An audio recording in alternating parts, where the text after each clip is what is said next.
Hello, welcome to day 186 of my daily vlog and of the Domestic Zookeeper podcast. I'm recording both at the same time, so try to keep some consistency. What did I do today? One of the twins got to go swimming with a friend, so I had the other one. I had Drake, and he had to come with me to a client meeting. It was a listing appointment, and luckily it's also a friend of mine, so it wasn't super inappropriate or unprofessional to have my kid. He totally understood. So got to go chat with him, and then I told Drake that we could go shopping afterwards because I need new pants. If anybody who has seen me the last few weeks or whatever, if I've been in the last jeans that I have, basically, my holes have gotten larger and basically are just flaps in the front. So, I mean, my butt was all covered still, but not much in the front was being held in by my pants. So I needed new jeans anyways. Which brings me to my next thing. Kind of the theme for today, word choice.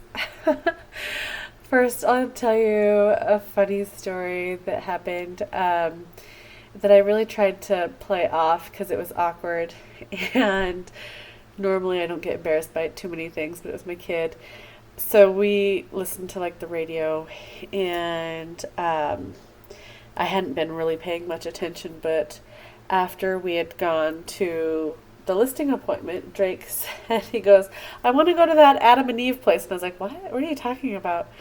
He goes, "Adam and Eve." And I was like, I'm trying to think of what Adam and Eve kids thing he might be talking about. I had no idea. And I was like, "Is it the Bible bookstore?" "No, I know it's not called that. I don't know." Adam and Eve, Adam and Eve. And he's like, "On the radio, it said that they have toys." You guys. This kid listens to advertising, obviously. They do have toys. Not the toys my son is looking for. So I skated around it as best I could, but I told him, I was like, "Oh, those are grown-up toys and video games that are inappropriate for kids your age. So we will not be going to Adam and Eve, okay?"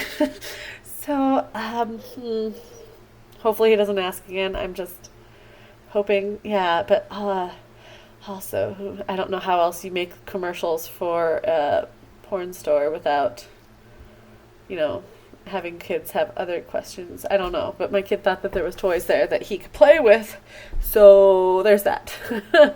And then the second word choice experience that I had today. Oh, I was at a store, I won't even mention which one, but this lady and I were talking, and I said something about real estate, or no, she overheard me because I'm on speaker all the time.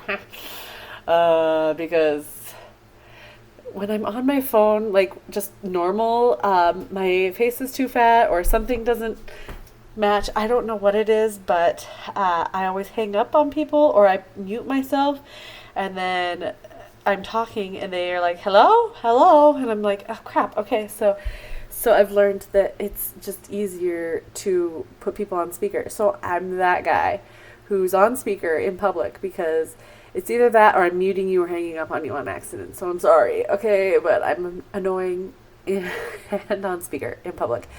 But I was talking to a client about an offer that we were submitting, and then some questions that she had about that whole process.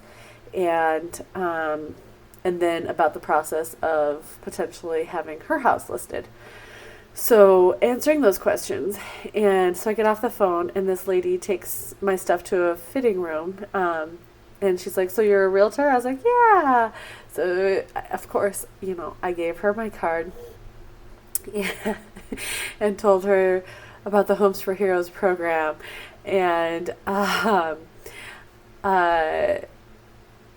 told her that if her or her husband were in the market ever, I would love to help them. And she goes, "Yeah, I've always just been so nervous of realtors and my husband." And I was like, "That's weird." And then she tells me, she goes, "But it's okay. I know you could never take my husband." And I was like, I don't know how to take that. So, word choice here, okay, guys? If she would have said you would never take my husband, or yeah, like just one letter, a W or a C, I would never take her husband. I would never want to. It's not in my ethics. It's not in my, who I am. I'm pretty confident and secure with me and my relationship. I wouldn't. Nobody would have to worry about that. But when she said you couldn't, I felt like, is that a challenge? What about me couldn't? What is it that makes you super sure that I couldn't? I mean, I definitely wouldn't, but couldn't? I don't know. Now I feel like I need to try. I mean, obviously, I'm not. But I just thought it was totally caught me by surprise. I was just, I told her, I was like, "No, you're right. I would never, those thoughts have never crossed my mind. And yeah, maybe I'm just not his style or his taste. I don't know." but I don't know if she'll ever call me. So we'll see.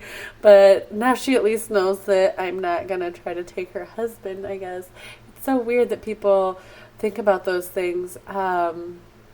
But I do know some realtors who, I don't know if I would trust or that have dated their clients or other realtors. It's just weird. Anyways, no, I'm not going to. So that's good. So sorry guys, I'm fixing my shirt here.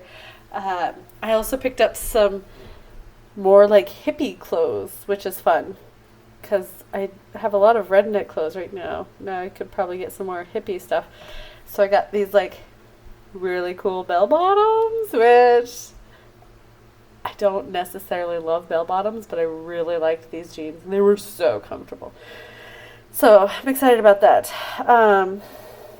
But yeah, I think that's really about all I have for tonight. Try to keep it nice and short. But yeah, word choice.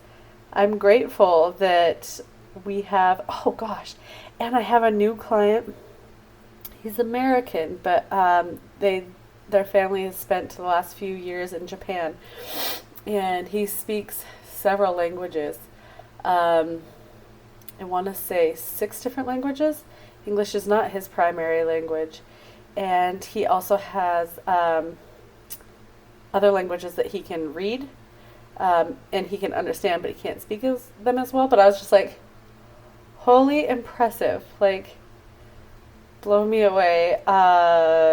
So I always think about word choices when working with a client like that and trying to, his wife just told me, try to just keep things as simple as possible. And then, if he has questions, he should be able to ask. Because he's here before she is, and then she gets here in a couple more weeks. But it should be an interesting exchange here. I'm looking forward to it. And helping them come back to America. So they're from here, but spent a lot of time now in Japan. And coming back because their daughter is going to be going to school in the area anyways. So yeah, I thought that was pretty cool. But yeah, so today I'm grateful for word choices and the fact that our language offers so many different descriptions or options available for use makes things much more interesting. So, alright guys, well that's all I have for tonight. So, love you. Have a good night. Thank you.